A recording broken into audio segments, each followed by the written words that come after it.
Amén. Vamos a tener el tiempo de escuchar la palabra del Señor. Y la palabra del Señor va a ser leída en 1 Tesalonicenses 5. Acompáñenme a 1 de Tesalonicenses.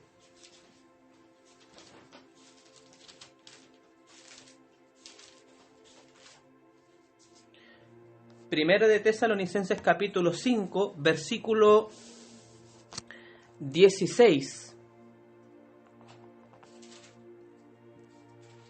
al 18. Amén. Le voy a dar lectura en el nombre del Padre, del Hijo y del Espíritu Santo. Amén. Amén. Dice así: Estad siempre gozosos, orad sin cesar, dad gracias en todo, porque esta es la voluntad de Dios para con nosotros en Cristo Jesús. Amén. Amén. Dios bendiga su palabra.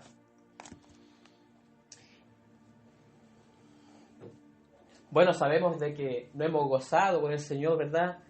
Cantando himnos, ¿cierto? Salmos, cánticos espirituales, ¿cierto? Delante de su presencia. Y ahora tenemos la oportunidad de alimentarnos. No alimentar nuestro vientre físico, sino de un alimento espiritual, un alimento que va al alma. Jesús dijo, mis palabras son espíritu y son vida. También cuando Jesús fue tentado por el diablo en el desierto, Jesús respondió, le dijo al diablo, le dijo que no tan solamente el hombre vive del pan, sino de toda palabra que proviene de la boca de Dios, o de toda palabra que sale de la boca de Dios. Entonces,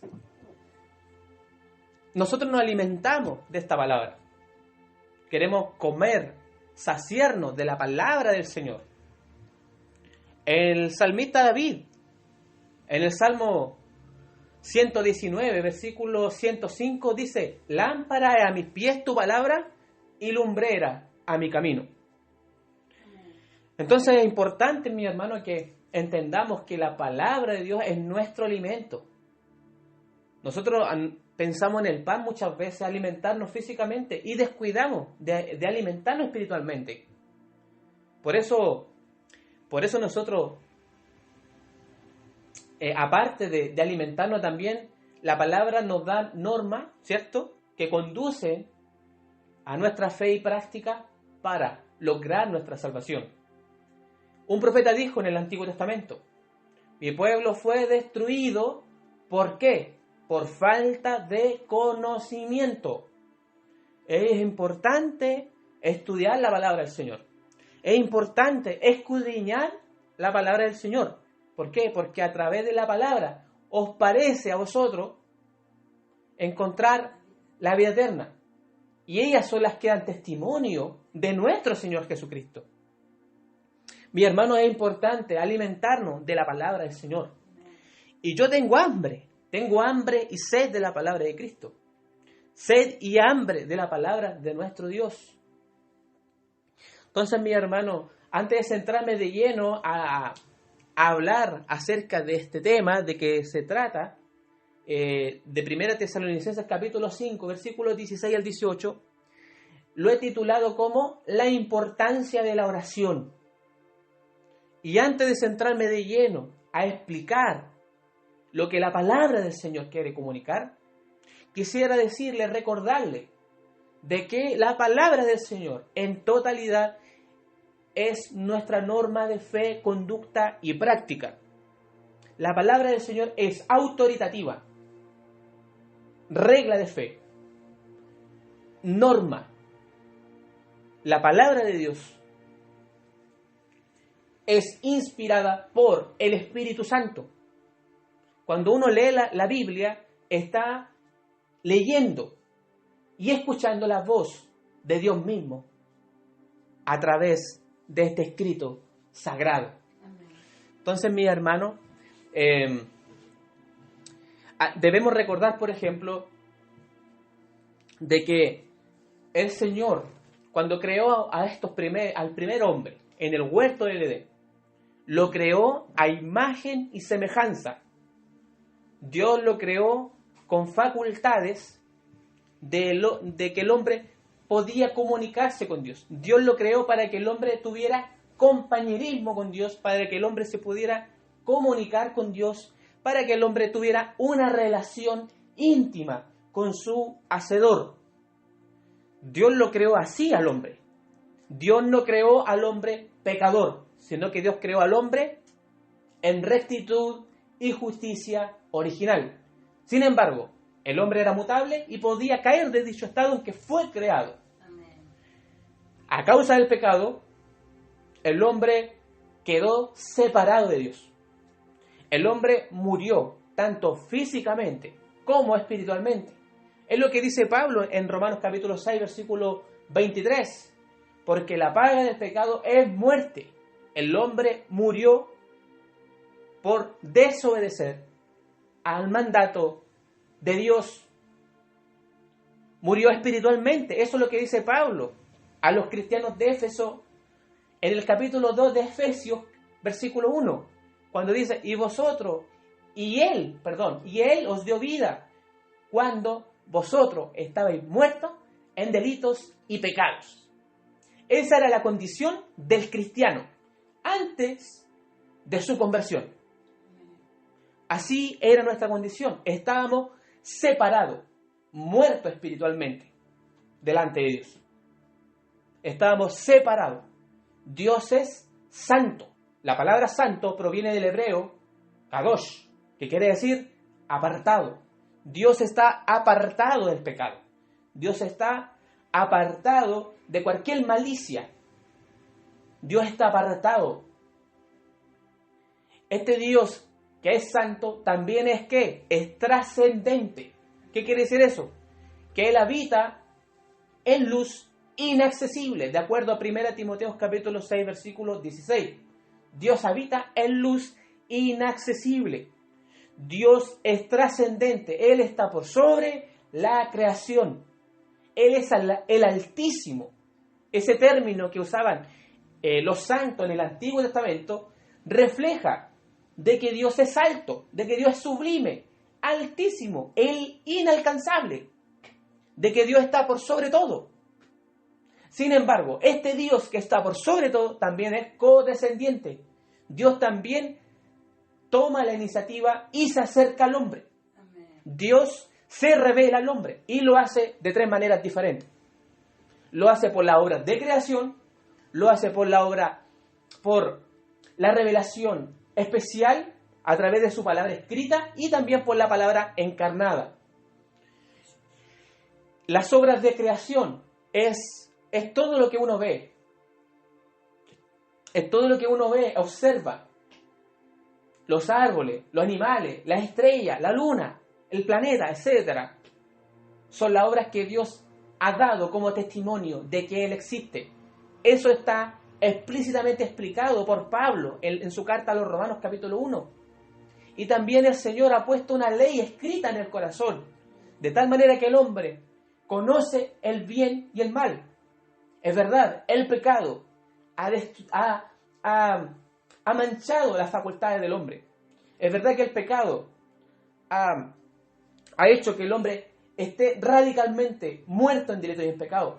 Pero la imagen de Dios no fue destruida. La imagen de Dios en el hombre no fue destruida. El hombre, aunque esté muerto y en delitos y en pecado, el hombre aún conserva la imagen de Dios. Es decir, el hombre aún puede razonar. El hombre aún puede tomar decisiones. El hombre aún tiene una voluntad.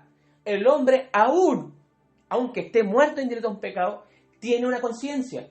Pero esa conciencia ha sido afectada radicalmente por el pecado. Entonces, mis hermanos, eso es lo que dice Pablo en Romanos 2, versículos 14 y 15. Entonces Dios ha puesto una ley en el corazón del hombre. Dios se ha revelado a través de su palabra. Dios se ha mostrado, se ha revelado a través de este libro sagrado llamado Biblia. Y también Dios ha dado a conocer al hombre y nos ha hablado por el Hijo.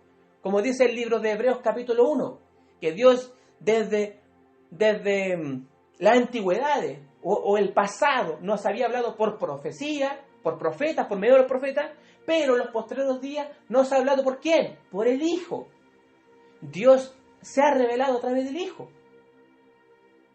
Entonces, mi hermano, y eso es lo maravilloso de este Dios, que no solamente Dios es trascendente, sino que también es codescendiente. Dios se da a conocer al hombre. Amén. ¿Y por qué Dios tiene que tomar la iniciativa? ¿Saben por qué? Porque el hombre no quiere a Dios. El hombre no quiere comunicarse con Dios. El hombre no quiere tener una relación con Dios. Entonces, como el hombre no quiere, ¿quién tiene que dar el paso de salvación? Dios. Dios se revela. Dios es codescendiente. Por eso es que muchas veces uno ve, por ejemplo, en Juan capítulo 1, cuando dice, en el principio creó Dios los cielos. Eso está en Génesis capítulo 1, versículo 1. En el principio creó Dios los cielos y la tierra. Y en Juan capítulo 1, versículo 1 dice, en el principio era la palabra, ¿cierto? Y la palabra estaba con Dios. Y la palabra era Dios. Y después en el versículo 14, ¿cierto? Ahí dice que la palabra se da a conocer, se encarna y nace por una mujer, de acuerdo a la Escritura, según nos cuenta Pablo en Gálatas capítulo 4, versículo 4. Este Dios maravilloso es el que salió a nuestro encuentro. Recuérdense, por ejemplo, cuando Pablo iba camino a Damasco. Pablo no pretendía ir en busca de este Dios. Pablo quería perseguir a la iglesia del Dios Santo. Sin embargo, el Señor, omnipotente, soberano, le sale al encuentro a Pablo. Entonces, mi hermano, uno ve todo eso a la luz de toda la Biblia, de cómo el Señor sale al encuentro a Abraham y lo llama de Ur de los Caldeos, una ciudad, un pueblo totalmente pagano. Dios se da a conocer a Moisés en la zarza ardiendo y lo llama a través de la zarza ardiendo. Entonces, mi hermano, aquí vemos por qué Dios tiene que tomar la iniciativa. ¿Por qué? Porque el hombre no quiere ir a Dios. Jesús dijo, y no queréis venir a mí para que tengáis vida. En Juan capítulo 5, versículo 30. ¿Qué más dijo Jesús?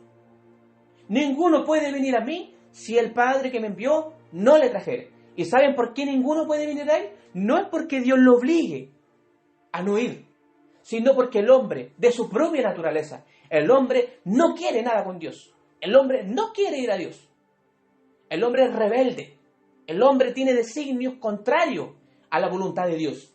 Eso nos dice Pablo en Romanos capítulo 8, versículo 7, que los designios de la carne son enemistad en contra de Dios. ¿Por qué? Porque no se sujetan a la ley de Dios y tampoco pueden. Por otro lado, Pablo también dijo en Romanos capítulo 1 que el hombre era aborrecedor de Dios. La palabra aborrecedor de Dios significa que la persona odia todo lo que tenga que ver con Dios. El hombre no quiere tener ningún tipo de comunicación, ningún tipo de intimidad con Dios. Estoy hablando del hombre sin Dios, no del hombre cristiano. Y eso dice Pablo en Romanos capítulo 1, versículo 30. Entonces, mi hermano, es indispensable que cuando Dios crea a Adán, lo crea, no para que Adán gobernase todo lo que Dios había creado, sino que Dios también lo crea, ¿con qué? Con la imagen y en semejanza, para que Adán y Eva se relacione con su Hacedor, para que Adán y Eva tengan una comunicación con Él. Y esto es lo maravilloso, mis hermanos. ¿Por qué? Porque el hombre, por naturaleza, el hombre se comunica. El hombre es un agente comunicativo. El hombre se relaciona. Ustedes me pueden decir, ¿y qué tiene que ver eso con el mensaje, Fabián? ¿Qué tiene que ver eso con lo que tú vas a hablar? déjenme explicarle que aquí estamos hablando acerca de la comunicación y la relación.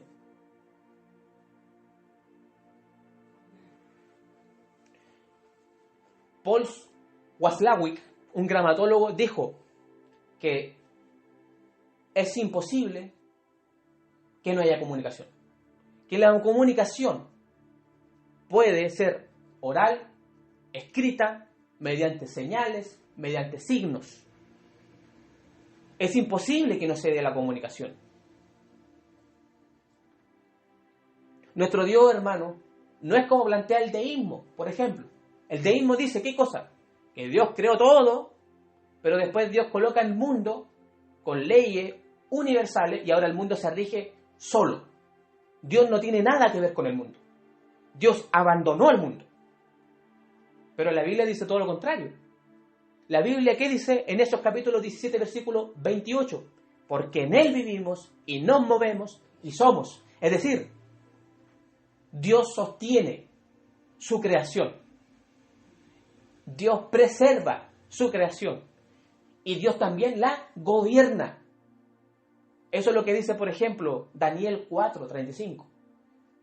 Que Dios hace según su voluntad en el ejército del cielo y en los habitantes de la tierra. Y no hay quien detenga su mano y le diga, ¿qué haces? Que Dios también, el corazón del rey está en las manos de Dios. Que Dios coloca reyes y quita reyes.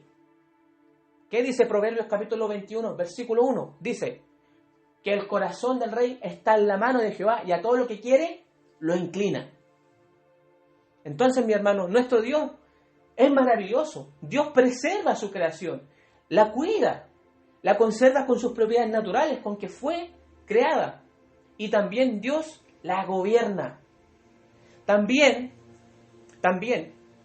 Dios es omnipresente, es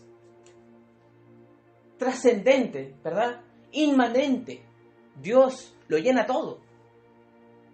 Pero eso no es lo mismo decir que Dios es todo.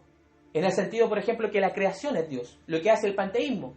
El panteísmo sostiene de que todo es Dios. Todo lo que tú ves es Dios. No. Eso es lo que Dios ha creado. El sol es una creación de Dios. No es Dios. Dios está en todas partes, es verdad. Pero las cosas inanimadas o animadas no son dioses. No son Dios. Por eso es que Spinoza, este filósofo, se equivocó. El panteísmo de Spinoza, que también fue popularizada también por Albert Einstein, el científico físico. Entonces, mi hermano, nuestro Dios es el único Dios verdadero. O sea, Dios es inmanente y también es trascendente. Él lo abarca todo, lo llena todo. Él está por sobre todo. Pero Dios también es codescendiente y Dios también se relaciona, se comunica con el hombre. Gracias, Señor. Dios se ha comunicado con nosotros. Se ha revelado a través del Hijo. Amén. Se ha revelado a través de su palabra santa. ¿Para qué? Para que nos alimentemos. Para que nosotros nos alimentemos de Él. Entonces, eso es lo maravilloso. Amén. ¿Y por qué, hermano? Mira, si tú te pones a pensar, el gramatólogo, por ejemplo, Robert Braith, hablando de la comunicación, dijo esto, que la comunicación es muy semejante a respirar. La comunicación, según el gramatólogo Robert Braith, dice que es muy semejante a respirar. Y fíjate que Agustín de Hipona, uno de los cristianos más influyentes de toda la historia de la Iglesia, él dijo que la oración es el respirar del alma con Dios. Una especie de, o una forma de comunicación con Dios. Entonces la oración es una comunicación con nuestro Hacedor. Amén. Y fíjate, mi hermano, ¿para dónde quiero llevarte? Nosotros Dios nos creó para relacionarnos, para comunicarnos con Él. Y nosotros nos comunicamos con Dios a través de ¿qué? De nuestra oración. Nosotros nos comunicamos, nos relacionamos en la intimidad con Dios en nuestra oración. Leamos de nuevo 1 Tesalonicenses 5, 16 al 18 dice: Estad siempre gozosos o alegres, ¿verdad? Después dice, orad sin cesar. Dad gracias en todo, porque esta es la voluntad de Dios para con vosotros en Cristo Jesús. Entonces, mi hermano, la oración es algo vital en el cristiano. La oración es el respirar del alma con Dios. Por ejemplo, J.C. Ryle había dicho de que él no entendía cómo es posible que un hombre viva sin respirar. Un hombre obviamente no puede vivir sin respirar. Entonces, J.C. Ryle dice, asimismo yo no comprendo a un cristiano sin orar. Sin orar. ¿Por qué? Porque la oración no es tan solamente una disciplina espiritual, sino que también es una forma de relacionarnos con un Dios. Es como respirar. La oración es como respirar. La oración es fundamental en el cristiano. El puritano Juan Bunyan definió la oración de la siguiente manera. Dice, orar es derramar de manera sincera, consciente, afectuosamente el alma delante de Dios, por medio de Cristo, en el poder y ayuda del Espíritu Santo, para el bien de la iglesia y en sumisión a su voluntad. Amén. Maravilloso, ¿cierto? Así es. Entonces nosotros a través de la oración nos humillamos delante de Dios, sinceramente. Derramamos nuestra alma delante de Dios, nuestro corazón. ¿Por qué? Porque sabemos de que a Dios nosotros no le podemos engañar. Jesús dice, ora en lo secreto y tu Padre que ve en lo secreto te recompensará en público. Orar es apartar un tiempo de nuestra vida diaria para estar a solas con Dios. Y fíjate, mi hermano, que cuando Pablo escribe esta carta a la iglesia de Tesalónica, entre los años 50, 51 después de Cristo, Pablo le escribe, ¿por qué? Porque esta comunidad cristiana, una iglesia joven, una iglesia que estaba comenzando, una iglesia nueva que estaba comenzando en Tesalónica, esta iglesia estaba haciendo, hay que recordar que bajo el imperio de Claudio, de ese entonces, eran momentos peligrosos.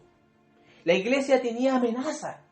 La iglesia sufría amenaza, tanto internamente como externamente. Externamente la iglesia estaba siendo perseguida. Los cristianos eran perseguidos. ¿A causa de qué? De su fe. Y por otro lado, la iglesia estaba experimentando internamente enseñanza distorsionada con respecto a la segunda venida de Cristo.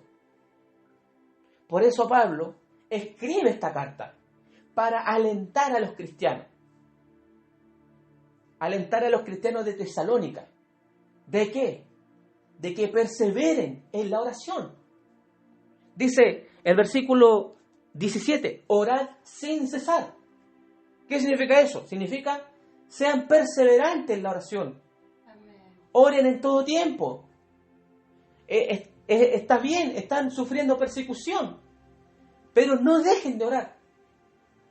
No dejen de clamar a su Dios.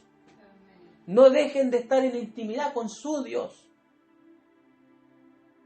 Entonces, Pablo le escribe esta carta a esta iglesia joven y le da instrucciones para que esta iglesia persevere en la intimidad con Dios.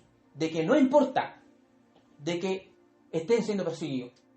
No importa si a lo mejor por causa de Cristo te va a costar tu vida. Pero persevera en la oración. Persevera en la intimidad con tu Hacedor. Eso es lo que quiere decir Pablo. Y Pablo le da consejo a esta iglesia de que ellos deben ser puros en cuanto a la sexualidad.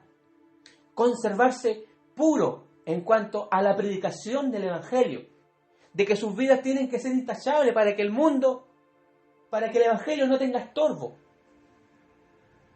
Entonces, mi hermano, eso da una lección a nosotros hoy en día. Muchas veces nosotros estamos muy relajados, estamos muy cómodos, ¿verdad? Y no tenemos tiempo para estar a solas con Dios. No, es que Señor tengo que ver la novela. No es que Señor tengo que hacer esto. No es que Señor tengo que hacer esto otro. Pero en el primer siglo los cristianos tenían que ser perseguidos. Estaban sufriendo persecución. Los mataban por confesar a Cristo Jesús. Y sin embargo Pablo dice que perseveren en la oración. J.C. Ryle dice que un cristiano que no ora no es cristiano. ¿Por qué? Porque cuando uno examina a través de toda la teología bíblica y ve de Génesis y Apocalipsis, todos los santos hombres de Dios se preocuparon en la oración. Daniel oraba 3 veces al día. Daniel tenía estrictamente prohibido comunicarse con su Dios.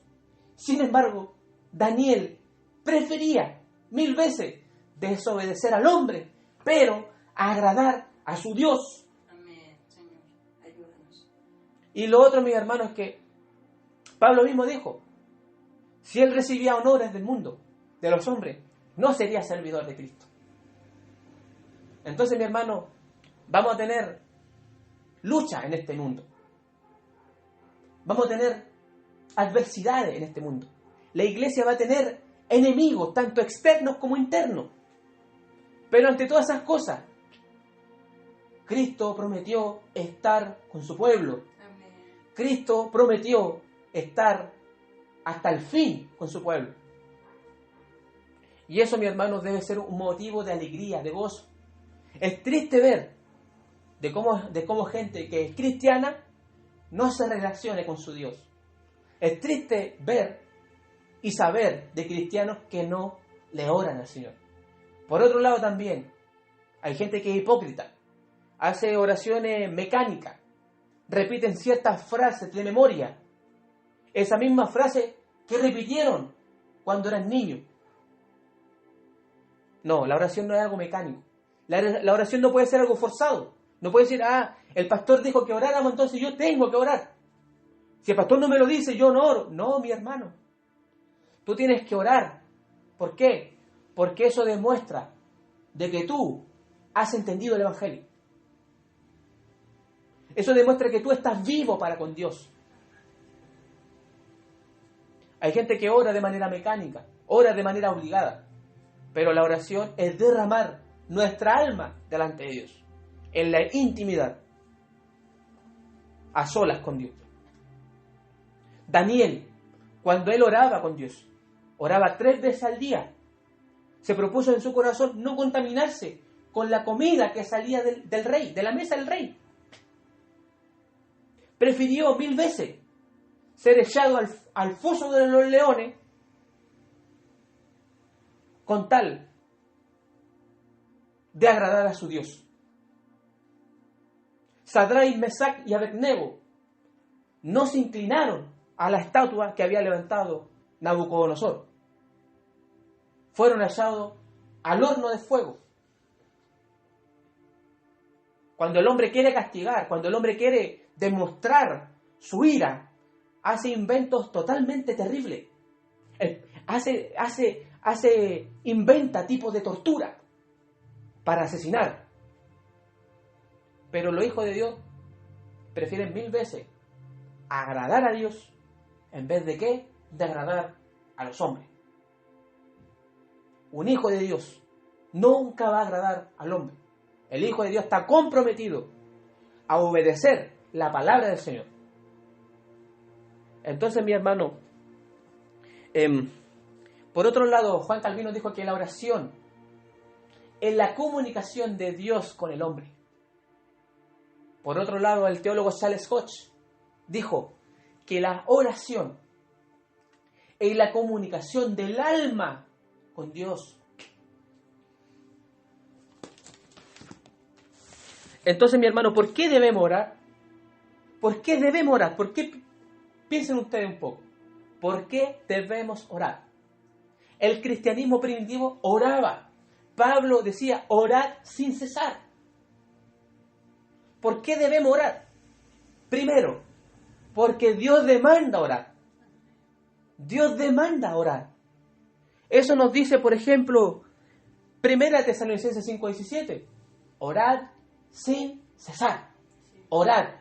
Es un imperativo, es una orden. Ora, tú debes orar. Tú debes perseverar en la oración. La oración es una marca distintiva del cristiano. Por otro lado, Jesús dijo, orar siempre y no desmayar, en Lucas capítulo 18, versículo 1. Por otro lado también, el Señor en el Antiguo Testamento, en Salmos capítulo 50, versículo 15, nos dice, invócame en el día de la angustia, yo te libraré y tú me honrarás. Invócame, está en imperativo, háblame, comunícate conmigo y yo te libraré, dice el Señor. Hay tantas promesas que el Señor nos hace. Dice el Señor también que Jesús dijo, al que a Él viene, Él no lo echa fuera. Que Cristo pueda conceder nuestras peticiones. La oración es como nos dice también, ¿por qué debemos orar? Es como nos dice la Confesión de Fe de Westminster en el capítulo 21, párrafo 3, cuando dice, siendo la oración con acción de gracias, una parte especial de la adoración religiosa, Dios la demanda. Dios demanda que tú ores. No es cualquier persona. No es un juez terrenal. No es un presidente que te está diciendo lo que debe hacer. Es Dios mismo, el hacedor de todo el universo, el que sustenta, el que preserva toda la creación. Él ha demandado que tú debes orar. Un cristiano sin oración no es cristiano. Ahora, otro motivo por el que debemos orar es ¿por qué? Porque es una demostración de nuestra dependencia de Dios. Es decir, nosotros a través de la oración no dependemos de nosotros mismos. No dependemos de nosotros mismos. ¿Dependemos de quién? De Dios. La oración es una muestra de nuestra total dependencia de Dios. Orar al Señor es decirle que nosotros no dependemos de nosotros mismos. Que dependemos completamente de su voluntad. Por eso que hay gente que como que chantajea a Dios, pues dice, señores, que tú dices esto tu palabra, pedíos y se os dará, y tú estás obligado a dármelo. No, mi hermano, no se equivoquen. La oración no es para obligar a Dios. La oración debe hacerse con un corazón sincero, contrito, humillado, reconociendo que tú estás delante del Dios supremo. En la oración, en la intimidad, tú vas directamente a su presencia. Estar en la oración es como estar en el cielo directamente. Estar en la misma presencia con tu Dios. Y ahí tú le das tus plegarias, tú le ruegas al Señor.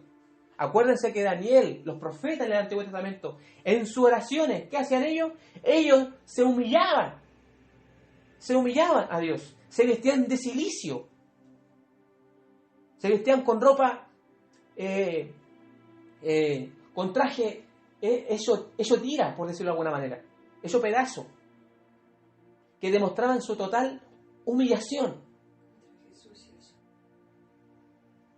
Ellos derramaban su espíritu, su alma delante de Dios.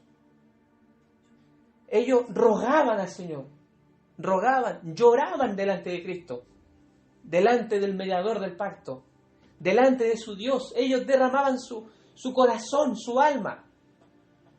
Lloraban delante de su Hacedor. Hoy en día, el orar, por ejemplo, es como algo del pasado, pero la oración es algo vital para el cristiano. es algo vital. Así como tú respiras este aire, de la misma manera es la oración.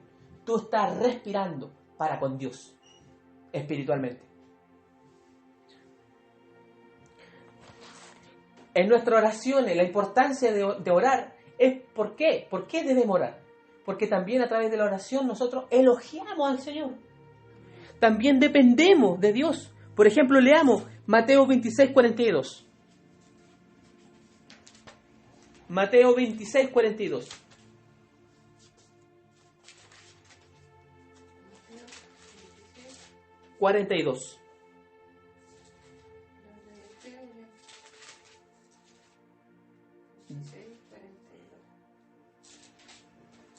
Léalo, hermano.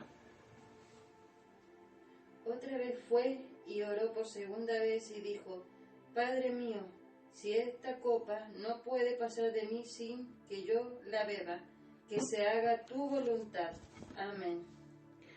Jesús mismo clamó al Padre, que se haga tu voluntad. Es decir, Él estaba siendo dependiente del Padre. Amén.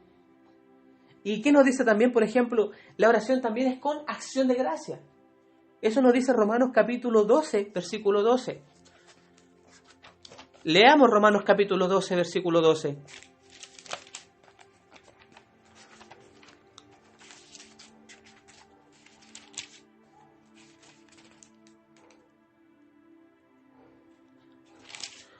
Romanos capítulo 12, versículo 12 nos dice: gozoso en la esperanza, sufrido en la tribulación, constantes en la oración.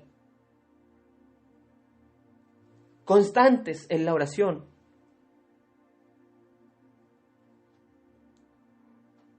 Entonces la oración es para elogiar a nuestro Dios. Primera Timoteo capítulo 2.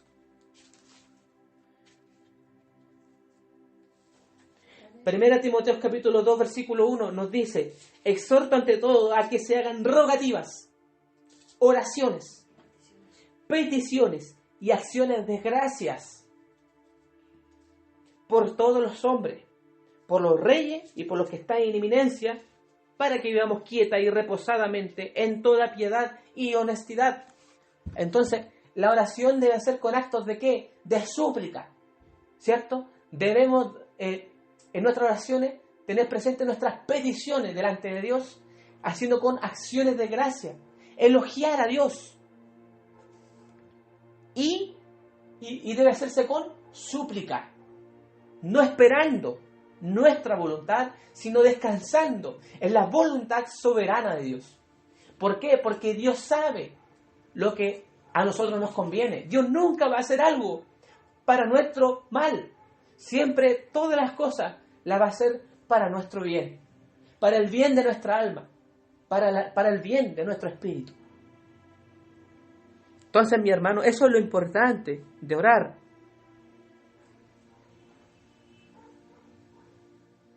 A través de la oración, mi hermano, también confesamos nuestros pecados. Por eso es importante confesarnos delante de Dios y declarar que somos pecadores. Eso dice 1 Juan 1:9 y Daniel 9:5.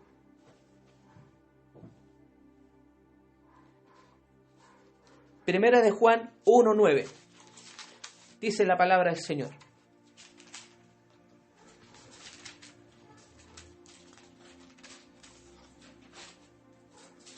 si confesamos nuestros pecados, Él es fiel y justo para perdonar nuestros pecados y limpiarnos de toda maldad. Debemos confesar nuestros pecados. A través de la oración oramos al Señor. ¿Para qué? Para confesarnos delante de Él. Que somos ¿qué? Pecadores. Que necesitamos el auxilio de Él. Que necesitamos de su gracia, de su perdón, de su misericordia. ¿Y Dios qué dice aquí? Dice: si confesamos nuestros pecados, Él es fiel y justo para perdonar. Dios perdona al pecador. Dios perdona tu pecado. Pero Dios perdona cuando tú vienes a Él con un corazón sincero, afectuoso, consciente de lo que tú has hecho. Dios te perdona de tus pecados. Dios se acuerda de que tú eres polvo, de que tú eres ceniza, de que tú eres barro, de que tú eres débil. Y en la oración nosotros reconocemos que somos así, pecadores, necesitados de la gracia de Dios, necesitados de la misericordia de Dios. Entonces cuando uno va a Cristo a través de la oración, uno está descansando, confiando, derramando el alma delante de Dios.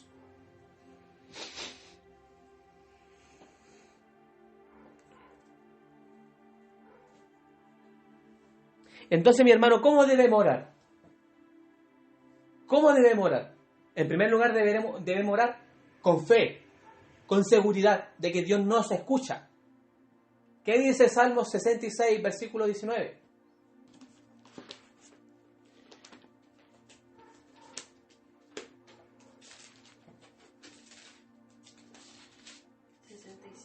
Versículo 19. ¿Qué nos dice? Dice, pero lo cierto es que Dios me escuchó y atendió la voz de mi súplica. Amén. Amén. Dios me escuchó. Oramos con fe delante de Dios, confiando de que Él nos escucha. Dios escucha nuestra oración. Estamos en la oración, nosotros nos comunicamos con Dios. La oración, mi hermano, es vital para nuestra relación con Dios. Dios nos escucha a través de la oración y Dios también atiende a la voz de la súplica. Dios escucha y atiende a la voz de nuestra súplica. Oramos con fe. Santiago 1, 5 al 6. Eso es lo que dice el salmista David. Y el apóstol Santiago nos dice que si alguno de vosotros tiene falta de sabiduría, pídala a Dios, el cual da a todos abundantemente y sin reproche, y les será dada. Si alguno tiene falta de sabiduría, pídala a Dios. ¿A través de qué? De la oración. Después dice, pero pida con fe. Pida con fe, no dudando nada, porque el que duda es semejante a la onda del mar, que es arrastrada por el viento y echada de una parte a otra. Entonces, nuestra oración delante de Dios debe ser con fe, no dudando. Dependencia del Espíritu Santo. Nuestra oración también debe ser dependiente del Espíritu Santo. Y orar también con el entendimiento. Debemos saber por qué vamos a orar. Debemos saber por qué vamos a suplicar delante de Él.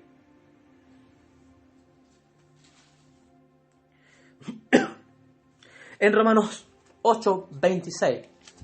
Leamos Romanos capítulo 8, versículo 26. Vamos a la palabra del Señor.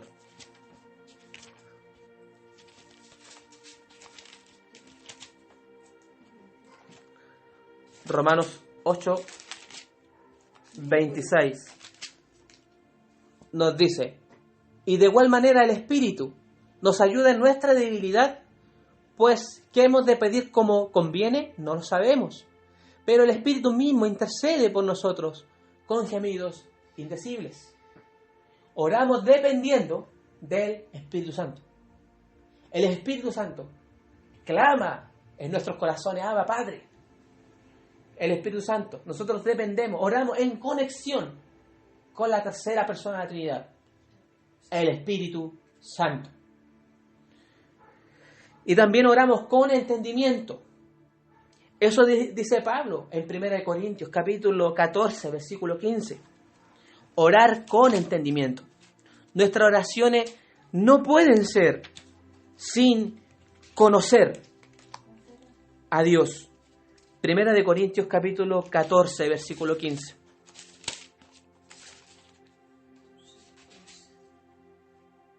¿Qué nos dice? A ver, ¿qué es la ley? Entonces, ¿qué debo hacer? Pues orar con el espíritu, pero también con el entendimiento. cantar con el espíritu, pero también con el entendimiento. Amén. Oraré con el espíritu, pero oraré también con el entendimiento. Es decir, oraré en conexión con el Espíritu Santo. Pero también oraré con conocimiento, con entendimiento. Yo debo saber por qué orar. Yo tengo que orar conforme a lo que Dios ha revelado y mandado en su palabra. Yo no puedo orar y pedir cosas que Dios no me ha mandado pedir. Por ejemplo, yo no puedo orar y decirle al Señor, Señor, yo quiero volar. No, esa es una oración que es contraria a lo que Dios ha mandado en su palabra. Yo no puedo orarle al Señor, por ejemplo, para satisfacer mi carne. No. Yo no puedo orar al Señor pensando en mis apetitos. Yo tengo que orar al Señor de acuerdo a su voluntad. Yo tengo que orar al Señor pensando en lo que Él ha mandado en su palabra. Pedir al Señor que me eduque, que me abra el entendimiento para comprender su palabra revelada. Hacer peticiones de sanidad, por ejemplo. Yo puedo orar por sanidad. Puedo orar por un milagro. Puedo orar por una conversión. Y hermano, nosotros dependemos totalmente de Dios. Totalmente. Incluso para ir a Dios. ¿Qué dijo el profeta, por ejemplo, Jeremías en Lamentaciones 5:21? Dijo, vuélvenos, oh Jehová, a ti y nos volveremos. Es decir, eso descansa completamente en la voluntad de Dios. Nosotros nos volvemos a Dios. ¿Por qué? Porque Él nos hace volver. Es imposible que el hombre pueda ir a Cristo en arrepentimiento de fe de sí mismo. Jesús dijo en Juan capítulo 15, versículo 5, separados de mí, nada podéis hacer. Separados del amor de Cristo, no podemos hacer nada. Necesitamos el auxilio de Dios. Por su gracia, por su misericordia, uno está en Cristo Jesús. Y ahora, mi hermano, quisiera leerles, por ejemplo, lo que dice el Catecismo de Heidelberg con respecto a la oración. Escuchen muy atentamente lo que dice el Catecismo de Heidelberg con respecto a la oración. Dice, ¿cuál es la oración que agrada a Dios? En la pregunta 117. Primero, debemos orar de corazón, a ningún otro que al único verdadero Dios. Nosotros debemos orar ¿de qué? De corazón. A ningún otro. Solamente a Dios verdadero. No podemos orar a Buda, no podemos orar a la Virgen María, no podemos orar a San Benito, no podemos orar a nadie más que a Dios. Nuestras oraciones deben estar dirigidas al único Dios verdadero. Y nuestro Dios verdadero es un Dios trino, Padre, Hijo y Espíritu Santo. Una sustancia y tres personas. Dios en tres personas.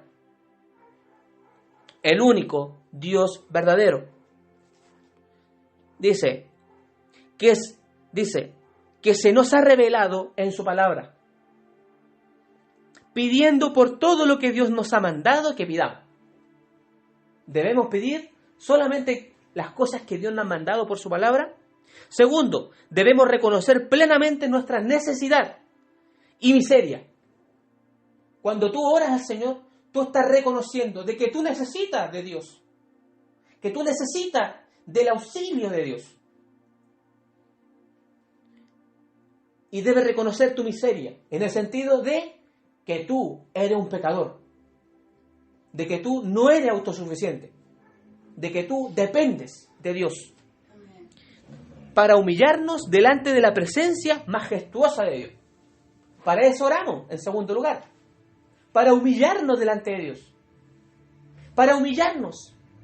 No estamos en la oración, no estamos delante de un juez terrenal, no estamos delante de un presidente de un país, estamos delante del Dios Rey de reyes y del Señor de señores, del Dios soberano, del Dios que hizo los cielos y la tierra. Y en tercer lugar, oramos porque debemos descansar en este fundamento inquebrantable, aunque no lo merecemos.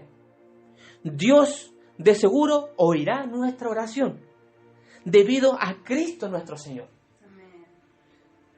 Esto es lo que Dios nos prometió en su palabra. ¡Qué hermoso! Es hermoso de que Dios escucha tu oración.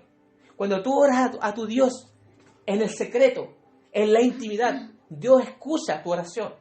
Y Dios también responderá, no en el tiempo que tú quieras, no cuando tú quieras, sino cuando Dios quiera, a la hora que quiera y en el lugar que quiera. Amén. No, esta es la doctrina, mi hermano. Una doctrina que a mucha gente no le gusta. No le gusta, por ejemplo, orar al Señor. No le gusta ser instruido en la oración. Y prefiere 1000 veces otro tipo de cosas. No es que yo decreto que Dios tiene que hacer eso. No, hermano, cuidado. Cuidado. Dios no es un genio. Dios no es un genio al que tú tienes que frotar la lamparita y cumplir todos tus caprichos. Tú no mandas a Dios. Dios, si te responde tu oración, lo hace porque Él es bueno. Y lo hace también porque Él es soberano. Porque Él actúa de acuerdo a su voluntad. Como dice Pablo en el libro de Efesios capítulo 1 versículo 11, que Dios hace todas las cosas según el consejo de su voluntad. Entonces, mi hermano, debemos descansar en la total dependencia de Dios y debemos confesar delante de Dios que somos débiles, que somos miserables sin Dios. Si Él no estuviera con nosotros, si Dios nos abandonara, seríamos miserables.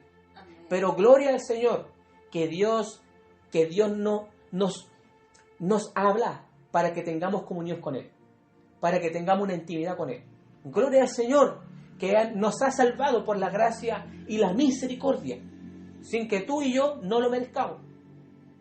Gracias al Señor, que no tan solamente Dios, sabiendo de que el hombre nunca daría el paso de salvación, Dios fue condescendiente y Él se reveló a nosotros a través de su palabra y también a través de la palabra encarnada llamada Jesucristo. Entonces, mi hermano, la pregunta ahora es crucial. ¿Cuánto tiempo dedicamos a la oración? ¿Oramos sinceramente al Señor? ¿Somos sinceros para orar al Señor? ¿Abandonamos nuestro pecado? ¿Estamos con un corazón contrito y humillado delante de la presencia de Dios en la oración? ¿O todavía estamos pensando en manipular a Dios? ¿En que Dios tiene que moldearse a como nosotros queramos? No, mi hermano. Que Dios nos ayude y nos perdone si hemos pensado de esa manera. Nosotros dependemos de Dios. De principio a fin. Cuando Dios colocó al hombre en el huerto del Edén, Dios quería que Adán y Eva dependieran de Él. Dios quería que el hombre aprendiera a tener esa intimidad con Él y que el hombre entendiera y comprendiera que Él siempre debía depender de su Hacedor. Pero Adán prefirió autodependerse, depender de él mismo. Amén. Y no depender de Dios. Y Jesús nos enseñó algo bien claro, mi hermano. Jesús dijo que nosotros debemos pedir, haciendo esa oración como ejemplar, ¿cierto? Padre nuestro que estás en los cielos, santificado sea tu nombre. Venga a nosotros tu reino, hágase ¿qué? Tu voluntad. No la voluntad nuestra. Tu voluntad debe hacerse en el cielo, así como en el cielo, y también en la tierra. Entonces nosotros cuando oramos, no oramos para que Dios cambie nuestros planes. Oramos para que nuestros planes estén sujetos a la voluntad de Dios. Amén. Oramos para que la voluntad de Dios sea hecha en nuestras vidas. Oramos para que la voluntad de Dios sea hecha y sea Dios glorificado en nuestras vidas y en todo lo que nosotros hagamos. ¿Por qué? Porque nosotros fuimos creados, ¿para qué? Para glorificar a Dios y gozar de Él para siempre. Amén. Dios bendiga su palabra, mi hermano. Que Dios nos ayude y que dependamos siempre de Dios y que no humillemos delante de Él en oración, en ruego y súplica. Dios bendiga su palabra. Amén.